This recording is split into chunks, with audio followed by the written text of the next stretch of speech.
The mysterious design has appeared, scratched in the dirt of a dry and isolated Oregon lake bed. From the ground, all you can see are furrows going every which way, tidy trenches precisely 4 inches deep. But from the air, a stunning sight revealed. Fully 1/4 mile across, it's a complex design of nested triangles and swirls and exactly parallel lines. Its symmetry is perfect. It has everybody talking. I mean, this is just something that, it chills you. The military discovered the strange design, Idaho Air Guard troops spotting it on routine reconnaissance. But no one apparently saw it being carved, and no one has claimed credit for it. The design, with its lotus leaf motif, is apparently religious in origin, Hindu. Well, it's a symbol that aids in meditation, and it's called a yantra. And what it is a diagram that helps the mind focus on the point of meditation. Why would somebody do this? It's incredibly time-consuming, a lot of expertise involved, had to take a long period of time, and maybe a lot of money.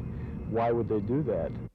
It's relatively recent, like mid-August, but it... Surveyors say that creating the strange design would have required enormous effort, high-tech transit equipment, and perhaps $100,000 worth of time and gear.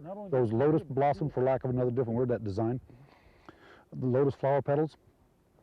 The inner one, from point to point, is exactly 11.5 degrees. Exactly. Exactly. And the outer ones, they're exactly 23 degrees apart. Exactly. No variation. No variation. And there's something else puzzling here, something that you do not see. You do not see tire tracks, the kind of tracks that might be made by a tractor or a plow. No tire tracks and no footprints. Local theories for the strange design range from religious cults to landscape artists to UFOs and extraterrestrials. Whoever carved the Oregon desert design, whatever carved it, surely wasn't hunting for publicity. It's tucked between twin mountain ranges in one of the more remote corners of the continental U.S. With photographer Brian Robertson, I'm Walden Kirsch, News 8.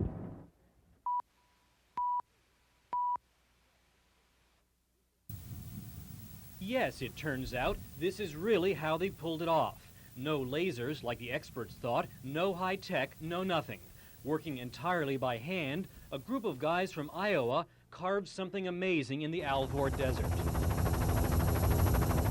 When it was spotted last week, the first pictures were all across America. A strange Hindu pattern scratched in the bottom of a dry and remote Oregon lake bed. The religious design was huge in scale, 1/4 mile across, and no one knew how it got there. Well, what drove it all was both S, a work of art, and S, an experiment in consciousness. Fessing up cheerfully by phone today were the guys who did it. One an architect, those are his drawings, the others artists. And they had a good time, they report, working like horses there in the 100-degree Oregon heat. There was a super fluidity, a super conductivity, a super harmony between the people in this group. But no such warm fuzzies from the Bureau of Land Management this week, officials terming the artwork unauthorized. We feel we are going to send letters to apologize to the Bureau of Land Management. Apologies maybe for their artwork, but no regrets. It gives me tremendous personal confidence, power, energy. I feel a real flood of happiness and bliss and love. The feds will be collecting their $100 penalty soon. The Hindu desert design should last till the mountain snows run off next spring. I'm Walden Kirsch, News 8. Pick it up, David.